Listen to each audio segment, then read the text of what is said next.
Manhattan glittered beneath the 60-story tower where Maxwell Bennett surveyed his kingdom. The CEO of Bennett Real Estate Development had everything a man could desire: a penthouse overlooking Central Park, a fleet of luxury cars, and a net worth that had long since crossed into billions. Tonight, like every Friday, he hosted what New York's elite considered the most exclusive gathering in the city. "Another successful quarter, Max," said Richard Thornton, clapping him on the shoulder. "You're putting us all to shame." Maxwell raised his crystal glass of 30-year-old scotch. "The secret is simple: never settle." His practiced smile revealed nothing of the emptiness gnawing at him. At 42, Maxwell had mastered the art of appearing invincible. The party swirled around him: models, hedge fund managers, celebrities, all laughing too loudly at jokes that weren't funny. Maxwell checked his watch. Another hour of this charade and he could retreat to his private study. These gatherings had once thrilled him. Now they were merely obligations, boxes to check on his path to... where exactly? He couldn't remember. The last time he'd felt genuine excitement about anything. "Mr. Bennett, there's an issue with the Henderson contract that needs immediate attention." Olivia Reed, his executive assistant, approached discreetly. At 34, she was exceptional at her job, efficient, intelligent, and entirely focused on work, never attempting to cross professional boundaries like others before her. "Can't it wait until Monday?" His irritation flared, not at her, but at the intrusion of reality into the carefully constructed illusion of his perfect life.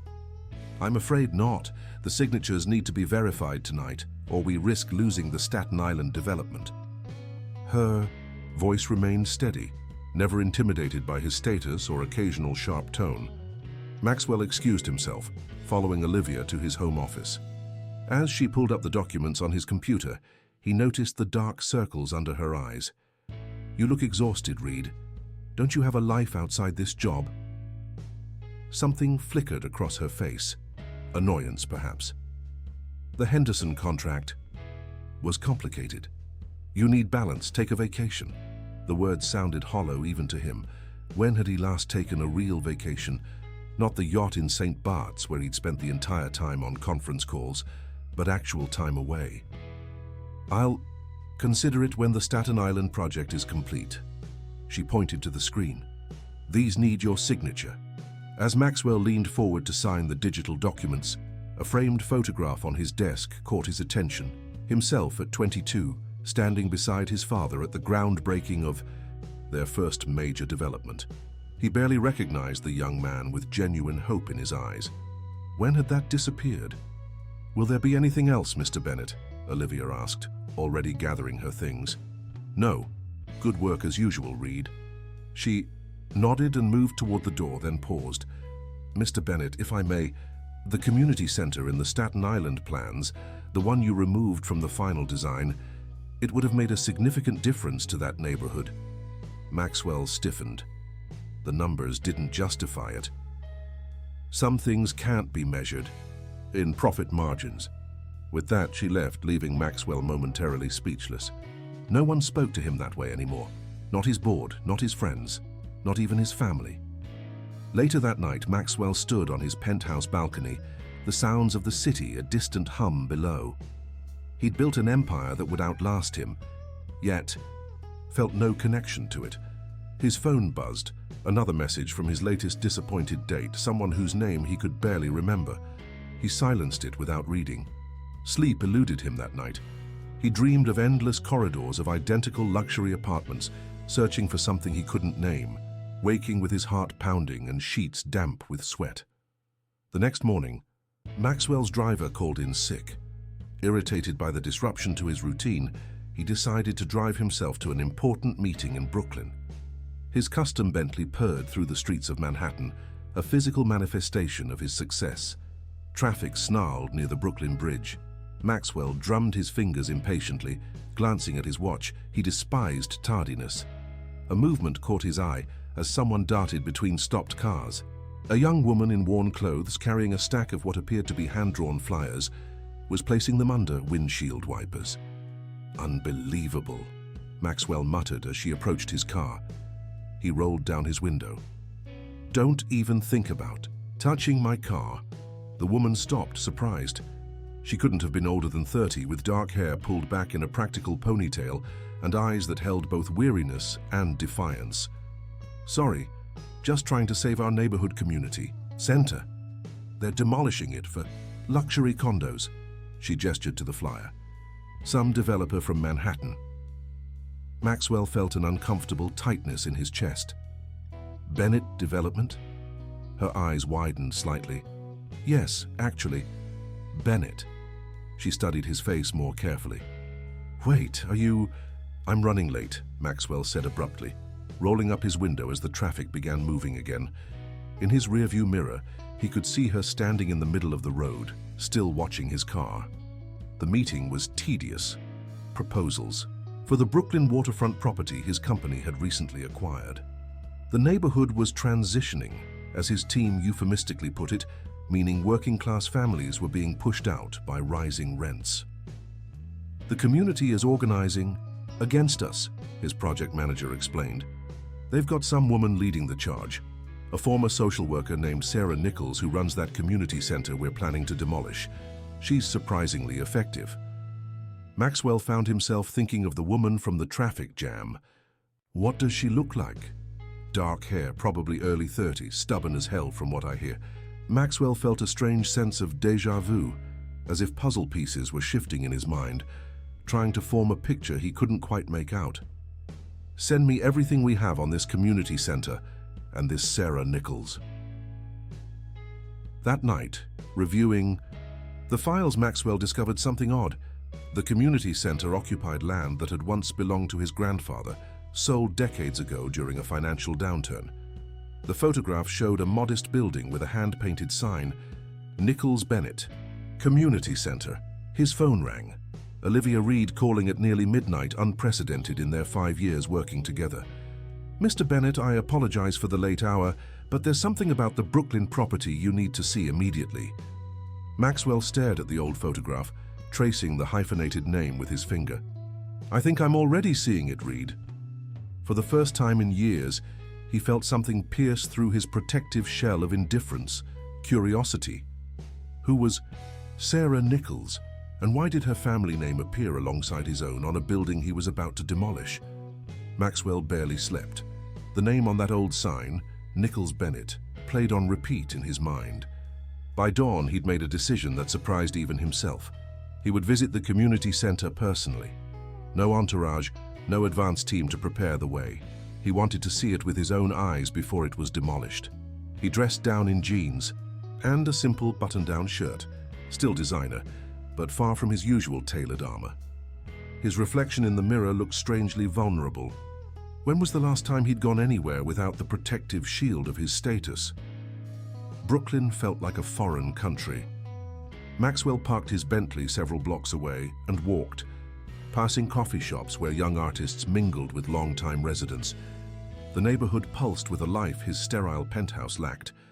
The community center was modest but well-maintained, a 3-story brick building with gardens flanking the entrance. Children's artwork decorated the windows, and a chalkboard sign announced today's activities. Job skills workshop 10 a.m., senior lunch 12 p.m., after-school program 3 p.m. Maxwell hesitated at the entrance, suddenly uncertain. What exactly was he doing here? Before he could retreat, the door swung open and a teenage boy nearly collided with him. "Sorry, mister." The boy steadied himself. "You here for the job? Workshop?" Maxwell nodded, seizing the excuse. "Yes." "You're early, but Miss Sarah's inside setting up. Go on in." The interior was nothing like the sleek, minimalist spaces Maxwell preferred. Every inch reflected use and purpose. Bulletin boards covered with announcements, well-worn furniture arranged for conversation, walls lined with books and supplies. It smelled of coffee and something baking. "Can I help you?" The woman from the traffic jam stood in a doorway, recognition dawning on her face. "You're him, aren't you, Maxwell Bennett?" Up close, Sarah Nichols was even more striking than he remembered. Not conventionally beautiful, but alive in a way that made everyone else seem like they were sleepwalking.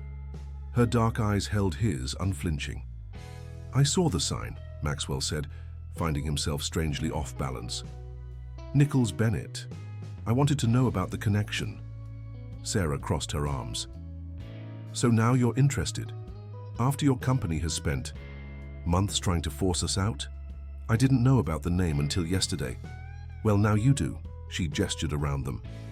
This center was founded by my grandfather and a man named Joseph Bennett in 1972. They were friends who believed this neighborhood deserved a safe place for children and families. Does that change anything for you? Joseph Bennett, his grandfather. The name struck Maxwell like a physical blow.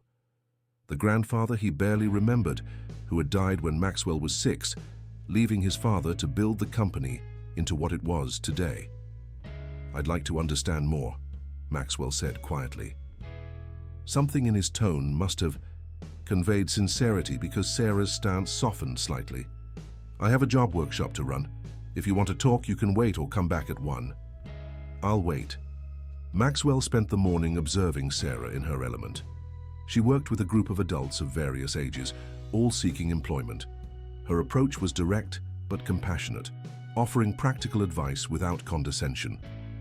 Several participants mentioned difficult circumstances, recent incarceration, language barriers, lack of education, and Sarah addressed each challenge with respect and tangible solutions.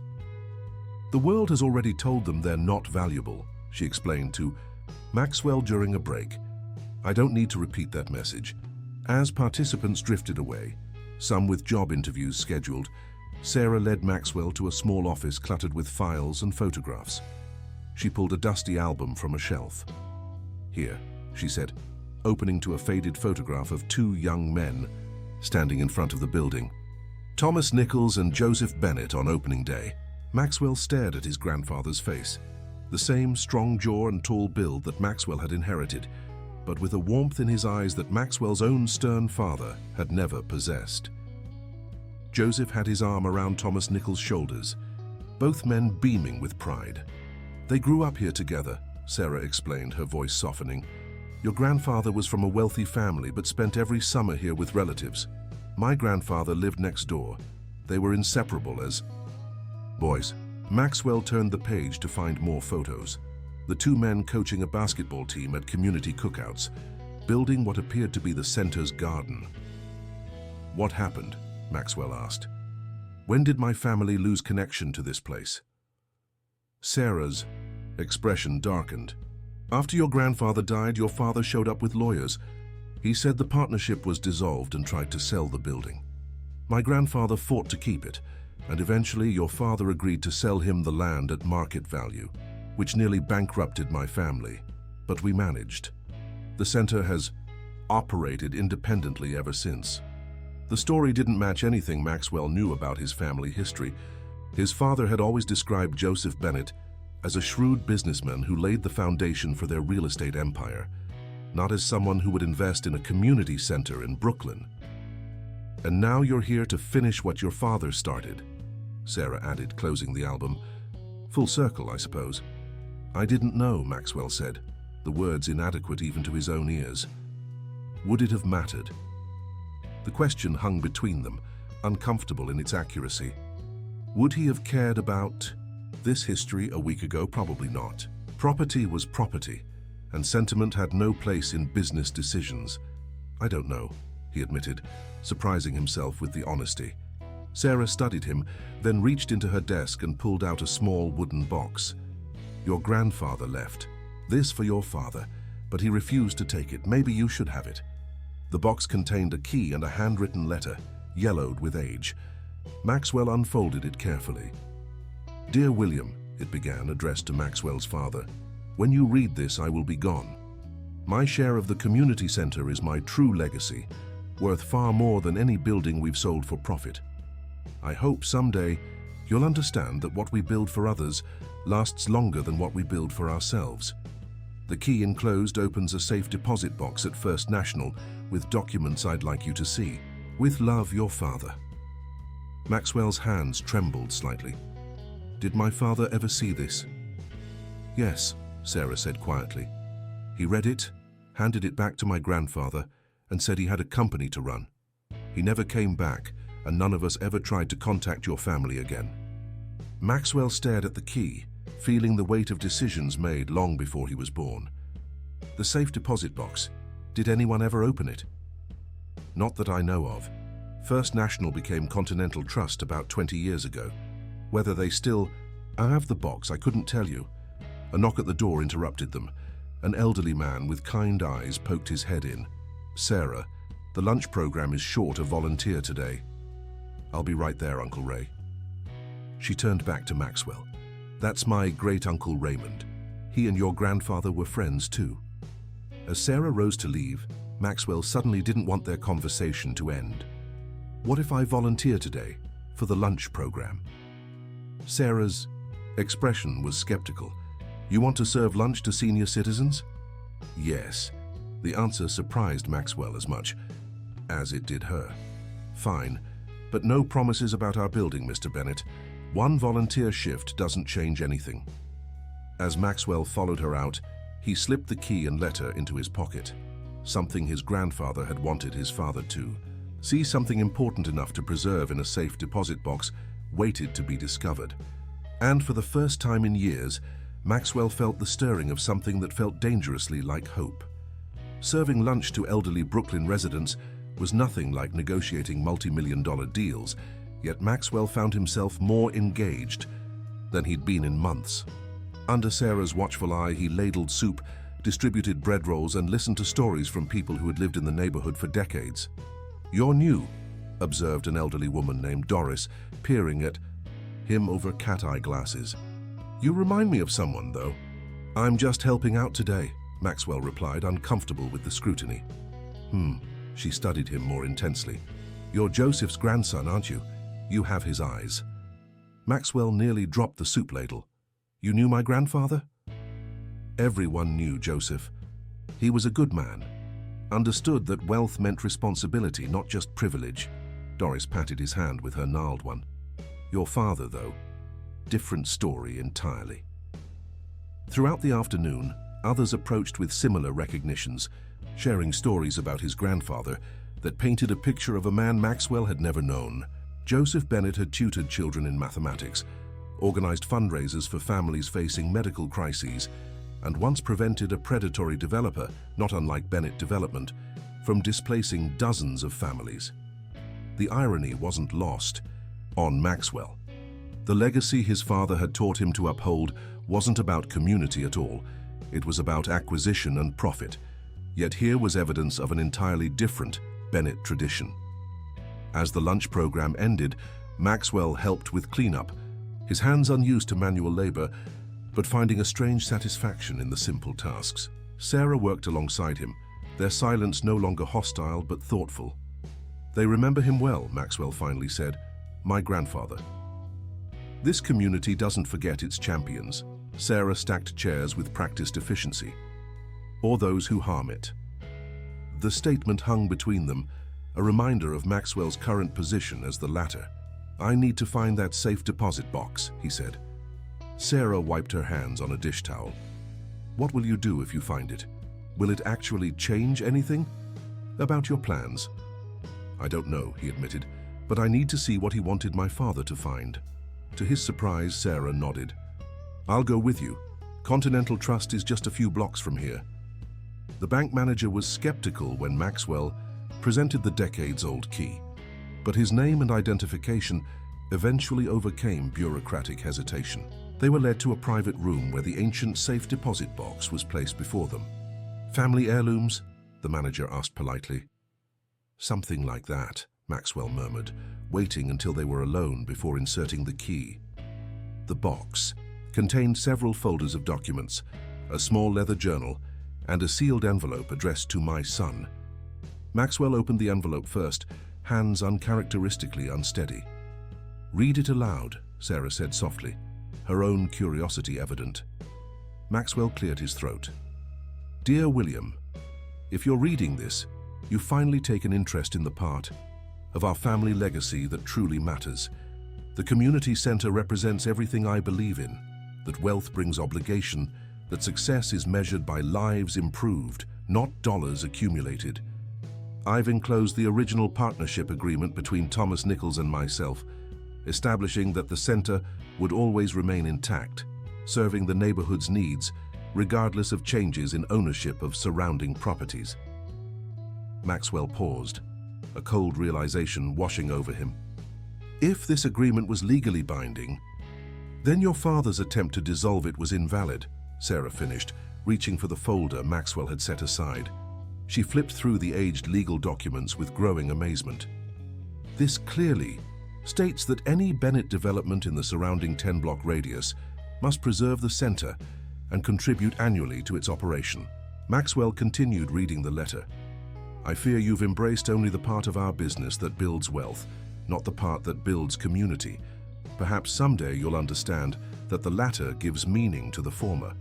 Until then, I've ensured that at least this small corner of our legacy remains protected. With hope, your father. The implications were staggering. If this agreement remained legally valid, not only could Bennett Development not demolish the community center, but they would be obligated to support it, an obligation his father had apparently shirked for decades. Did your grandfather know about this? Maxwell asked, struggling to process what this meant for his Brooklyn development plans. Sarah shook her head. He always said your grandfather promised the center would be protected, but after your father's lawyers got involved, I guess he didn't have the resources to fight it properly. Maxwell leafed through the journal, finding detailed accounts of neighborhood families his grandfather had helped, community initiatives he'd supported, and personal reflections on the purpose of wealth. The man described in these pages was a stranger to Maxwell, compassionate, community-minded, purposeful. Your father buried this, Sarah said quietly. He created a company that stands for everything your grandfather was fighting against. Defensive. Anger flared in Maxwell. My father built an empire. He created thousands of jobs, developed properties that revitalized entire districts, and pushed out working families, eliminated affordable housing, and treated neighborhoods like commodities, Sarah countered. I've seen the pattern in every city where Bennett Development operates. Maxwell wanted to argue, but found the words stuck in his throat. Wasn't this exactly what they were doing in Brooklyn? Displacing a community resource for luxury condominiums that none of the current residents could afford? His phone buzzed. Insistently, Olivia Reed calling. Maxwell answered with uncharacteristic abruptness. What is it, Reed? Where are you? Olivia's voice was tense. The board called an emergency meeting. Victor Harrington is making a move against you.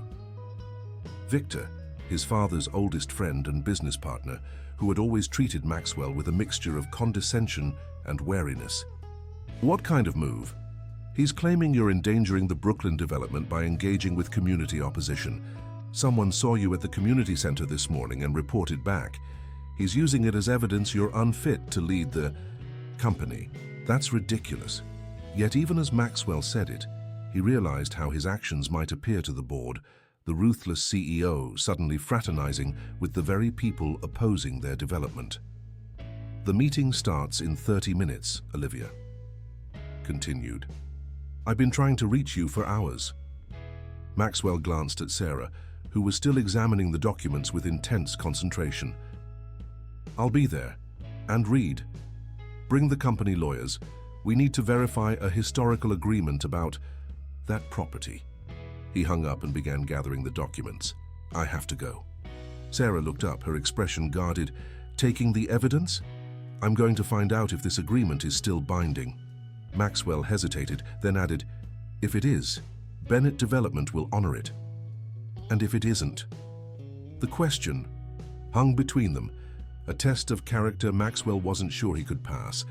Every business instinct told him to proceed with the development as planned.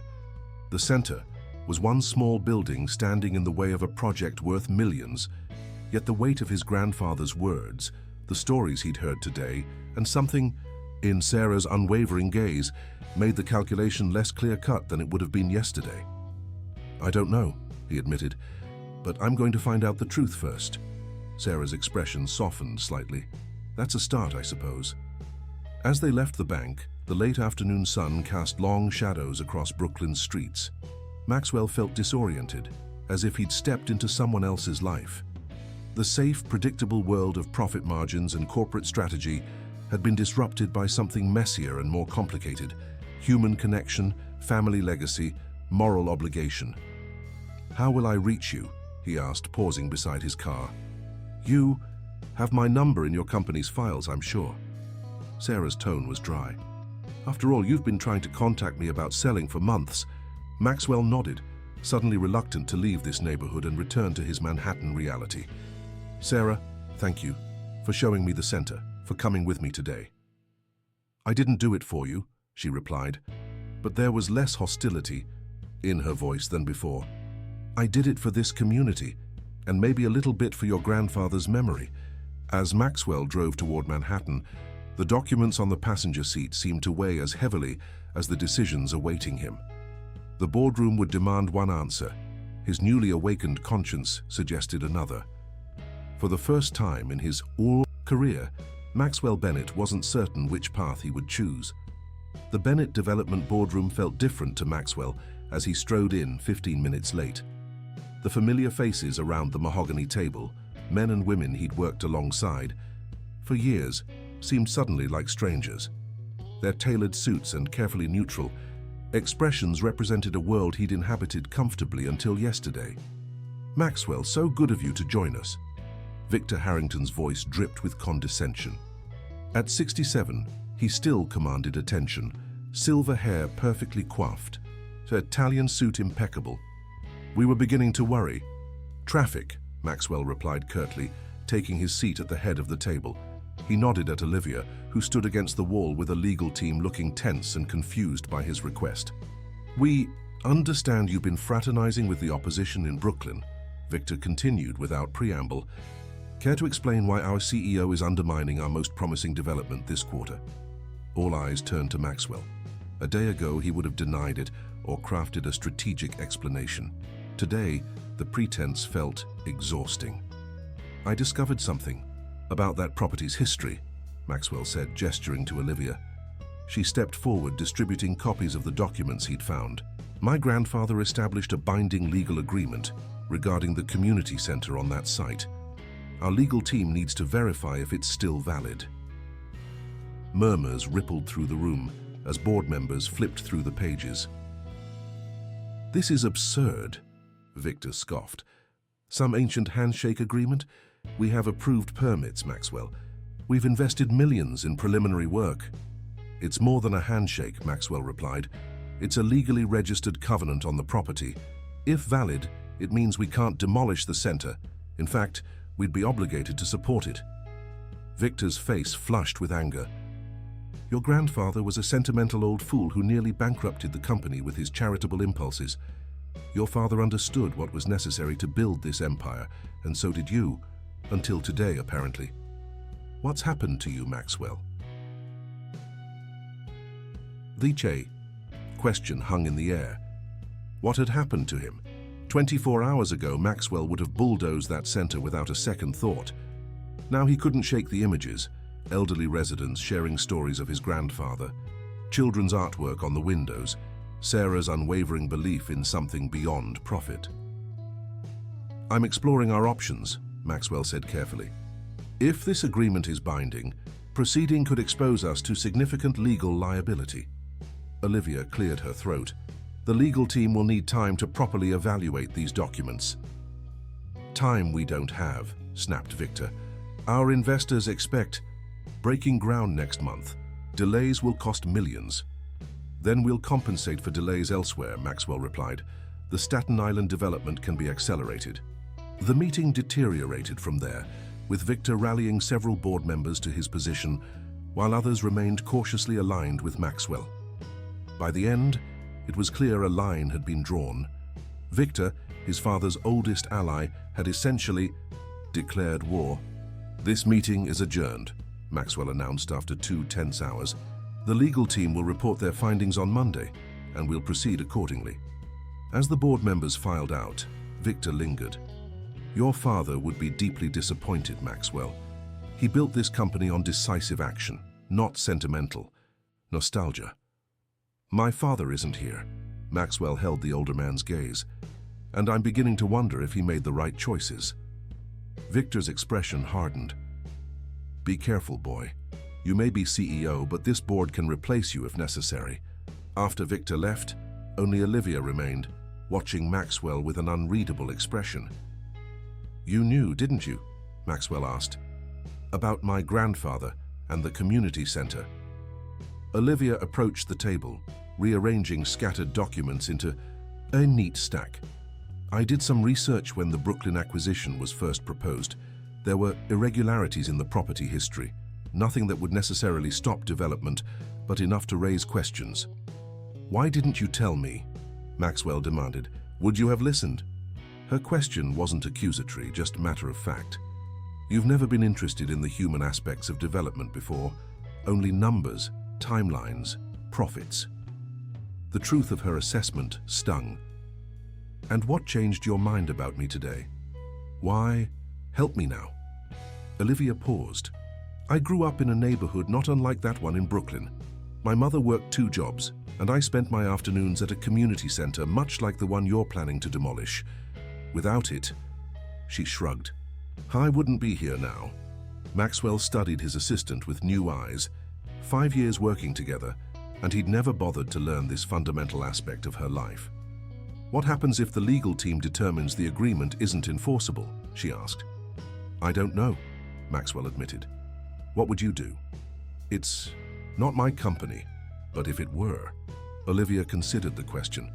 I'd find a way to incorporate the center into the development. It would reduce profits, certainly, but it would demonstrate corporate social responsibility, which has tangible value. More importantly, it would be right. Her simple moral clarity made Maxwell's internal conflict seem unnecessarily complicated. What was the right thing to do? And why had that question become relevant now after years of decisions based solely on profitability? I need to understand more, Maxwell said, more to himself than to Olivia. About the center, about my grandfather, about why my father turned his back on all of it. You could ask Sarah Nichols, Olivia suggested. She seems to know more about your family history than you do. Maxwell nodded, reaching for his phone. The text he sent was brief. Need to talk more, dinner tonight? Sarah's reply came quickly. Community Center fundraiser tonight, come if you want to talk, 7 p.m., no suit.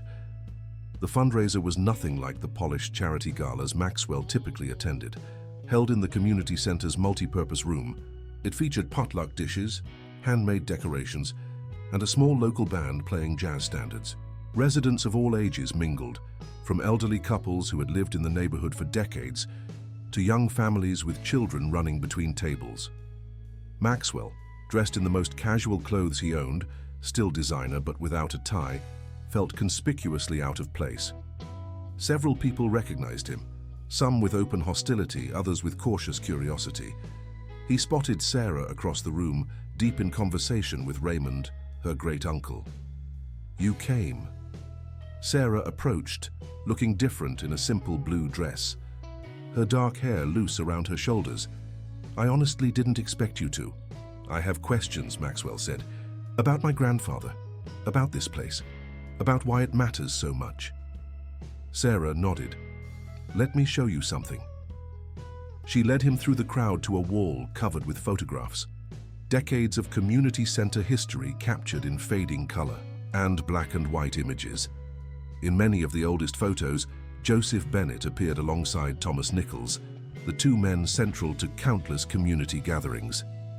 Your grandfather and mine built more than a building, Sarah explained. They created a refuge, a place where people could find help and hope. After the manufacturing jobs left in the 70s, when drugs and crime took hold in the 80s, when the city cut services in the 90s, this center remained constant. Maxwell studied the photos, feeling a complicated mix of pride and shame. His grandfather had helped create this legacy. His father had abandoned it, and he himself had been ready to destroy it. What happened between my father and yours, Maxwell asked. Why did my family cut ties so completely? Sarah hesitated. You should talk to Uncle Ray. He was there for all of it. Raymond Nichols sat at a corner table, watching the dancing with a gentle smile. When Maxwell and Sarah joined him, his eyes lit with recognition. "Young Bennett," he said, offering a weathered hand. "I've been wondering if you'd find your way back here." Maxwell accepted the handshake, struck by the man's resemblance to Thomas Nichols in the old photographs. "Mr. Nichols, I'm trying to understand what happened between our families." Raymond's smile faded. "Ambition happened, greed happened." He sighed. "Your grandfather and my brother believed business could serve community. Your father believed community should serve business. When Joseph died, William saw his chance to sever ties with this neighborhood, focus exclusively on luxury developments. There was a confrontation." "What kind of confrontation?" Maxwell pressed. "William came here with lawyers demanding my brother sell his share of the center. When Thomas refused, William threatened to use his political connections to have the building condemned, the land seized through eminent domain. He said..." Raymond paused, clearly weighing whether to continue. "Please," Maxwell urged, "I need to know." He said the Bennett name would never again be associated with charity cases and lost causes, that Joseph had been weak, and he would build a company worthy of respect. Raymond's eyes held Maxwell's. "My brother mortgaged everything he owned to buy Joseph's share at the price William demanded. It nearly ruined him." The revelation hit Maxwell like a physical blow. The father he had idolized, whose business, philosophy he had embraced without question, had deliberately destroyed his own father's legacy. "But the legal agreement," Maxwell began. "Your father's lawyers found ways around it," Raymond explained. "When Thomas died, Sarah was just finishing college. By then, your father had enough political influence to ensure no one would enforce the old covenant." Maxwell thought of the documents now being examined by his legal team. Would they find the same loopholes? Probably. Money and influence could circumvent almost any legal obstacle. "I don't understand," Maxwell said finally. "Why does this place matter so much? It's just a building." Sarah and Raymond exchanged glances. "Come meet some people," Sarah said, leading Maxwell through the crowd. For the next hour, Maxwell was introduced to dozens of community members whose lives had been shaped by the center. A former gang member now running youth intervention programs, a single mother who had completed her GED and nursing degree with the center's support, elderly residents who found purpose as volunteers, children who had safe after-school care while parents worked multiple jobs. Each story highlighted a different facet of what the center provided, not just services but belonging, dignity, opportunity. By the time they returned to Raymond, Maxwell's worldview had been thoroughly shaken. "Now do you understand?" Sarah asked quietly. "It's not just a building, it's the heart of a community." Maxwell nodded, unable to articulate the turmoil within him. His entire career had been built on a foundation that now seemed fundamentally flawed. Property as commodity, neighborhoods as investments, people as abstractions on spreadsheets. "Your grandfather understood," Raymond said, his voice gentle. "He believed wealth created obligation to others, not entitlement. He wanted to leave a legacy of positive impact, not just profits." "My father taught me the opposite," Maxwell admitted. "That sentiment was weakness. That business required ruthlessness." "William was wounded," Raymond said unexpectedly. "Joseph was often absent during his childhood, building the business. When he finally tried to connect with William to share his vision of ethical development, William rejected it entirely. Your father chose to become everything Joseph wasn't." "And I followed in those footsteps without question," Maxwell said, the realization painful in its clarity. The evening continued around them, people dancing, laughing, celebrating their community despite the threat hanging over it. Maxwell observed it all with new eyes, seeing not an obstacle to development, but a living organism with intrinsic value. His phone buzzed with a message from Olivia. "Legal team's preliminary assessment. The covenant appears legitimate, but can be challenged. Victor is already preparing counter-arguments. Decision needed by Monday." Monday, just 2 days away. A decision that would determine not just the fate of this building, but potentially his own position at Bennett Development. The path forward was anything but clear. As the fundraiser wound down, Sarah approached him again. "Did you find your answers?" "Some," Maxwell replied, "but they've only led to more questions." That's usually how truth works. She studied him, her expression thoughtful. "What will you do now, Maxwell Bennett? Return to your tower and proceed as planned, or consider a different path?" It was the question he'd been asking himself all evening. The businessman in him saw a clear choice: develop the property, maximize profits, maintain control of the company. But something else had awakened within him, a conscience long dormant, a connection to values his grandfather had embodied. "I don't know yet," he answered honestly, "but I'm not the same person who walked in here tonight." Sarah's smile was small but genuine. "That's a start." As Maxwell left the community center, the night air cool against his face, he felt as though his life had reached a crossroads. Behind him lay the certainty of the path he'd always followed. Ahead, the terrifying unknown of genuine change. Monday's decision loomed like a reckoning, not just for the community center, but for his own soul. Sunday morning found Maxwell in his penthouse office, surrounded by documents, the legal team's analysis of the covenant, financial projections for the Brooklyn development, alternative proposals hastily assembled by his most trusted planners. Numbers and legal arguments that should have provided clarity only deepened his uncertainty. The intercom buzzed. "Mr. Bennett, Olivia Reed is here to see you." Maxwell hadn't summoned her. "Send her in." Olivia entered carrying a thick folder and a determined expression. "I've been working on something," she announced without preamble, clearing a space on his desk to spread out architectural drawings. An alternative approach to the Brooklyn development. Maxwell leaned forward, studying the plans. They showed the community center preserved at the heart of the development, with residential and commercial structures built around it in a campus-like arrangement. The profit margin would be reduced by approximately 22%, Olivia explained, but still well within acceptable parameters.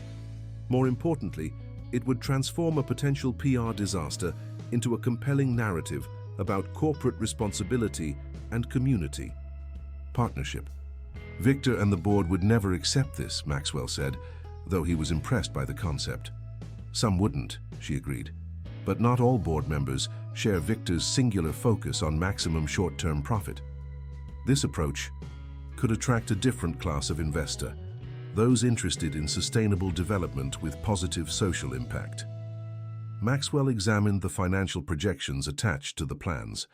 The development would still be profitable, just less obscenely. "So, you worked all night on this?" "I believe in finding better solutions." Olivia's usual professional reserve had given way to genuine passion. "This center matters to people the way the one I grew up with mattered to me. There has to be room in business for that to count for something." Her conviction stirred something in Maxwell. "Thank you, Reed, I'll consider it." After she left, Maxwell continued to study the alternative plans. They represented a fundamental shift in philosophy, development with rather than against community interests. His grandfather would have approved. His father would have been appalled. His phone rang. Victor Harrington. Maxwell almost declined. The call then steeled himself and answered. "Maxwell, I trust you've come to your senses," Victor said without greeting. "The legal team has outlined our strategy for countering this supposed covenant. We'll need to move quickly to avoid delays." "I'm considering all options," Maxwell replied carefully. "There's only one viable option," Victor snapped. "We proceed, as planned. I've already spoken with several board members who agree this sentimental distraction needs to end." "The decision is mine to make," Maxwell reminded him. "For now?" The threat in Victor's voice was unmistakable. "Don't throw away everything your father built, chasing your grandfather's ghosts, Maxwell. I'm convening an emergency board meeting tomorrow afternoon. I expect you to announce we're proceeding with development as originally planned."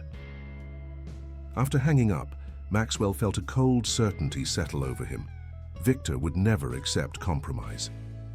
Tomorrow's meeting would be a battlefield, and Maxwell wasn't sure he had the allies needed to win.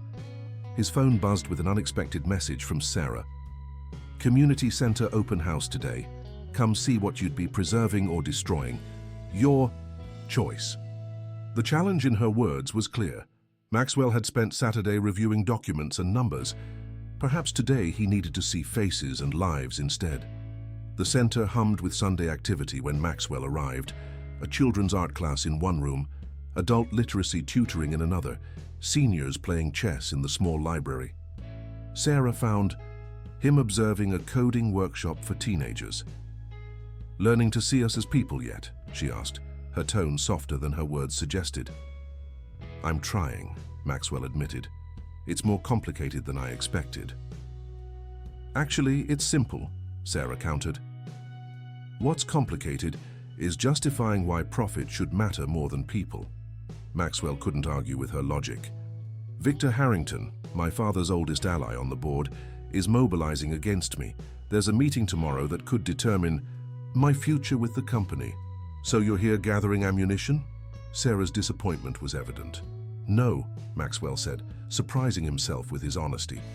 "I'm here because I need to understand what I'm fighting for, or against. Tomorrow I have to make a decision that could cost me everything I've built my life around." Sarah studied him, then nodded. "Come with me. There's someone you should meet." She led him to a small apartment above the center, where an elderly man sat in a wheelchair by the window. His frail body contrasted with alert, intelligent eyes that widened at the sight of Maxwell. "My God," the man whispered. "You look just like him."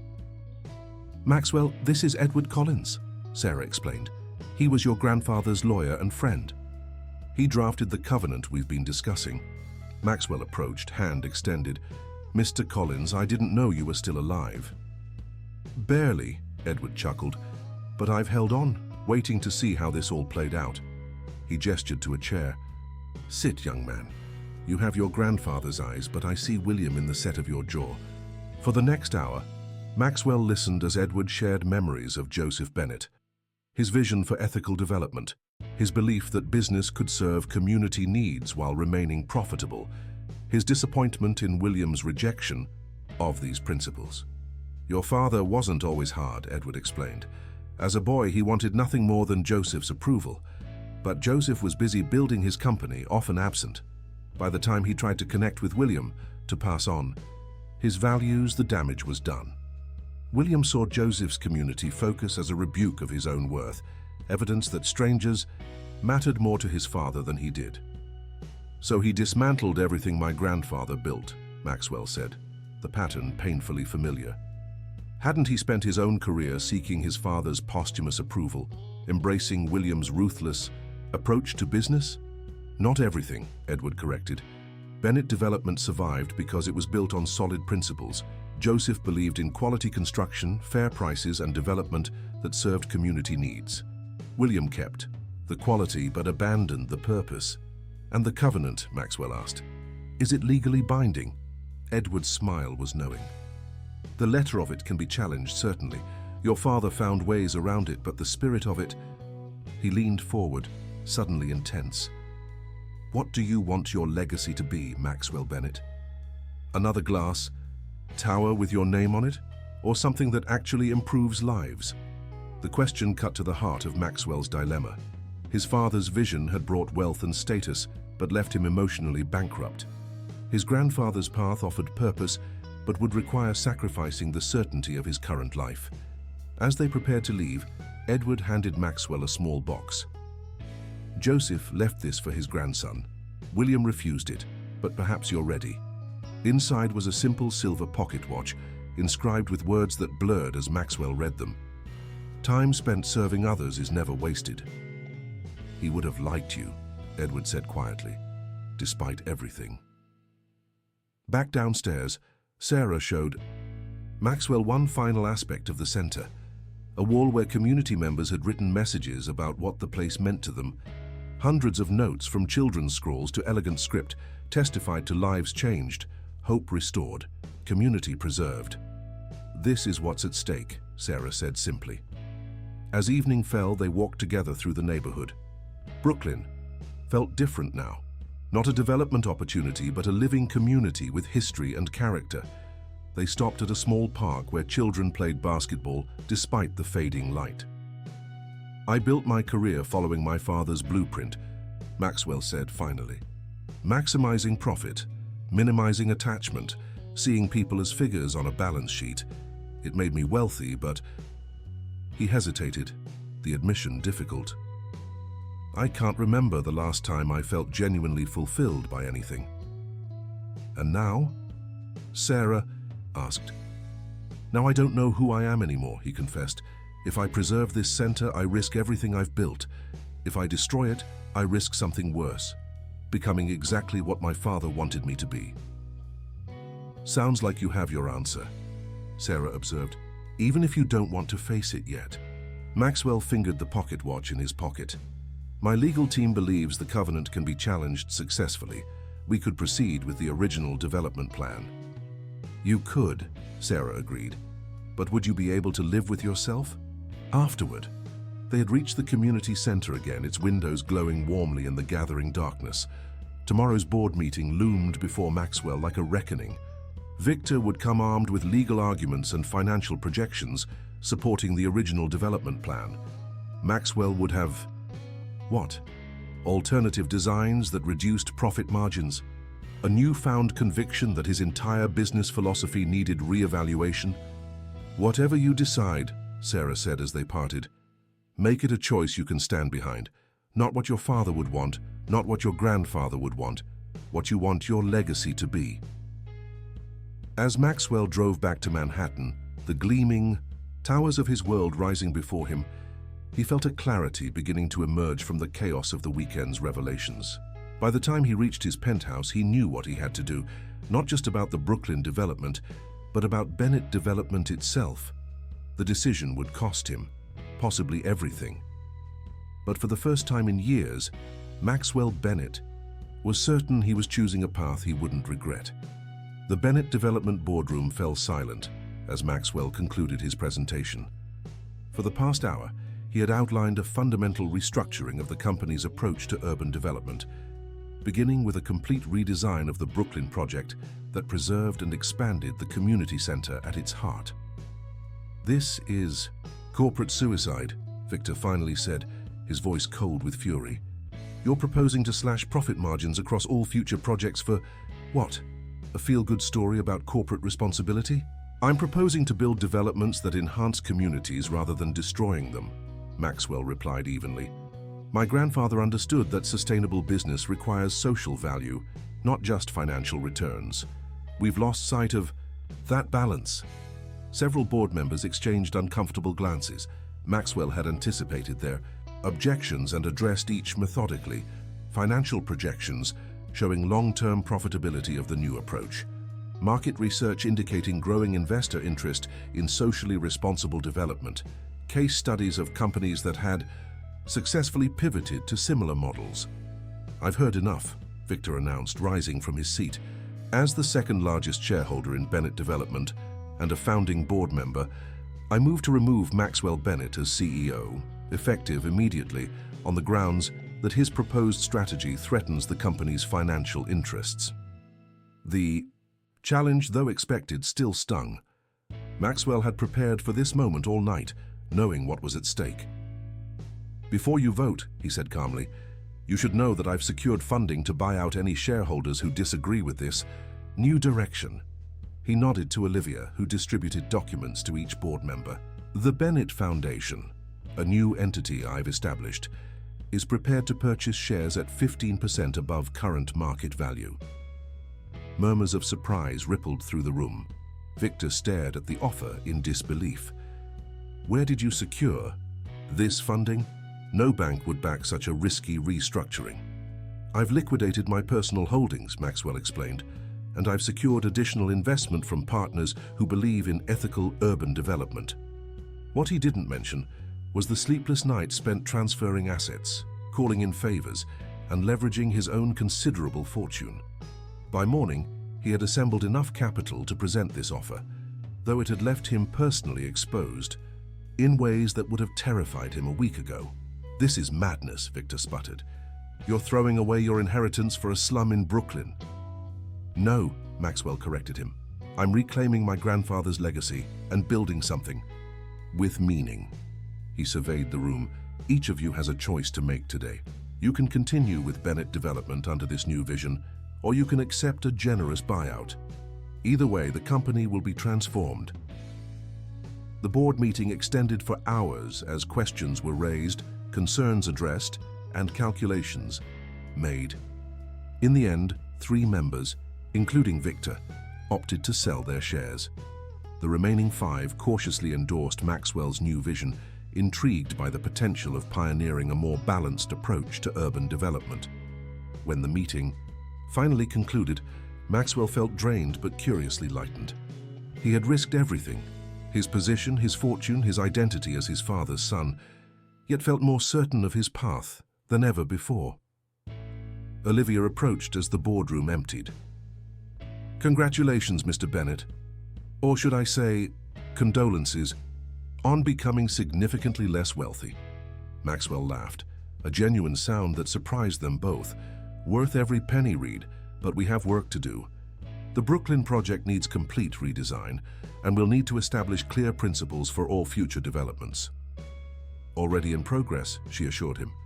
"And," she hesitated, then continued with uncharacteristic hesitation, "I think Sarah Nichols should be consulted on the community integration aspects." Maxwell nodded, suddenly eager to share the day's outcome with Sarah. "I'll head to Brooklyn myself. There's someone else who should hear this news directly." The community center was quiet when Maxwell arrived. The afternoon programs concluded. He found Sarah in her office, surrounded by grant applications and budget spreadsheets, the perpetual challenge of keeping the center funded. She looked up as he entered, her expression guarded. "So, what happened?" "Bennett Development has a new direction," Maxwell announced, "starting with preserving and expanding this center as part of a community-integrated development." For a moment, Sarah seemed unable to process his words. "You chose the center over the development." "I chose a better kind of development," Maxwell clarified, "one that works with the community rather than against it. My grandfather would approve, I think." Sarah's professional composure cracked, revealing genuine emotion. "I never thought, after your father's actions, I assumed any Bennett would prioritize profit over people." "I almost did," Maxwell admitted. "It would have been easier in many ways." "What changed your mind?" Maxwell considered the question carefully. "I realized I was building an empire of glass and steel that meant nothing to me. My father taught me that wealth was the only measure of success. But all it brought me was isolation." He gestured around them. "What you've built here, what my grandfather helped create, has real value. It changes lives. I want that to be my legacy too." "It won't be easy," Sarah warned. "Community development is messy, complicated, often thankless work. I'm counting on you to help navigate that complexity," Maxwell replied. "Bennett Development needs someone who understands what communities actually need, not just what developers think they want. I'd like to establish a new position, Director of Community Integration, with authority over all our projects." Sarah stared at him in surprise. "Are you offering me a job?" "I'm offering you a partnership," Maxwell clarified. "Your expertise combined with our resources could transform urban development across multiple cities. The salary would allow you to pay off your mother's medical bills and establish financial security, while the position would give you influence over development projects that impact thousands of families." The practical benefits clearly resonated with Sarah, but she remained cautious. "And what happens when profitability conflicts with community needs? Which priority wins?" "That's why we need you at the table when those decisions are made," Maxwell explained, "to ensure we find balanced solutions that serve both." Sarah considered the offer, her practical nature weighing opportunities and risks. "I'd need guarantees about the center's future, legally binding ones this time."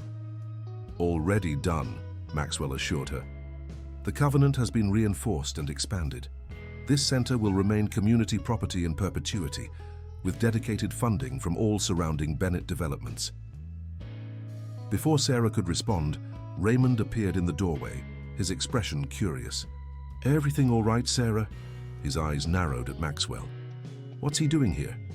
"Trying to right some old wrongs," Maxwell answered, "starting with honoring my grandfather's original vision for this community." Raymond's weathered face revealed cautious hope. "You're not proceeding with demolition?" "No, the center stays and grows." Maxwell extended his hand to the older man. I hope you'll help me understand what this community really needs as we develop the surrounding properties." Raymond studied him intently before accepting the handshake. "You might be more like Joseph than William, after all," he conceded. As summer turned to fall, the Brooklyn project became a testing ground for Bennett Development's new approach. The community center remained the heart of the design, expanded with new facilities for job training, health services, and affordable childcare. Surrounding it, residential buildings rose, a carefully calibrated mix of market-rate and affordable units that preserved neighborhood diversity while allowing for profitable development. Maxwell found himself spending more time in Brooklyn than Manhattan, working directly with community members to refine the project. His penthouse felt increasingly sterile and empty compared to the vibrant energy of the center. One crisp October evening, Maxwell and Sarah stood on the roof of the center, watching construction progress on the surrounding buildings. Their professional relationship had evolved into friendship and mutual respect, occasionally hinting at something deeper. Neither was ready to acknowledge. "The Bennett Foundation's first annual report," Maxwell said, handing Sarah a bound document. "I thought you should see it before publication." Sarah flipped through pages detailing the Foundation's work, the Brooklyn Project, similar initiatives in 3 other cities, scholarship programs for community residents, and small business incubation funds. "Not bad for 6 months," she acknowledged, "though the Peterson Street housing still needs work." Maxwell smiled at her characteristic blend of appreciation and constructive criticism. "That's why I need you on the Foundation board, to keep us honest." "Speaking of honesty," Sarah said, "how are you holding up? Victor's new development company is directly competing with yours in Chicago, and I know the transition has cost you personally." Maxwell considered the question. His lifestyle had certainly changed. The penthouse sold. His personal fortune significantly reduced. His social circle transformed as fair-weather friends drifted away. Yet the gnawing emptiness that had defined his existence for years had been replaced by something he'd almost forgotten how to recognize: purpose. "I've never been better," he answered truthfully. "For the first time, I'm building something I actually believe in." Sarah nodded, understanding. "Your grandfather would be proud." "I hope so." Maxwell removed the silver pocket watch from his jacket. He carried it daily now, a reminder of principles worth preserving. "Sometimes I wonder what he would think of all this." "I think," Sarah said carefully, "he would recognize that his legacy continued, just not in the way he expected. That's how life works. We plant seeds without knowing exactly how they'll grow." Below them, the neighborhood pulsed with evening activity, families returning from work, children playing in the community garden they'd established, seniors gathering for their weekly social hour. The development rising around them would change the neighborhood, certainly, but now in ways that served existing residents rather than displacing them. "There's something I've been meaning to ask," Maxwell said. "The center's name, Nichols Bennett. Would your family object to us restoring that hyphen? It seems right that both families should be represented again." Sarah's smile was warm. "I think that would be fitting, a symbol of what can happen when different worlds find common ground." As darkness fell over Brooklyn, lights illuminated the construction site where Bennett Development's new vision was taking physical form.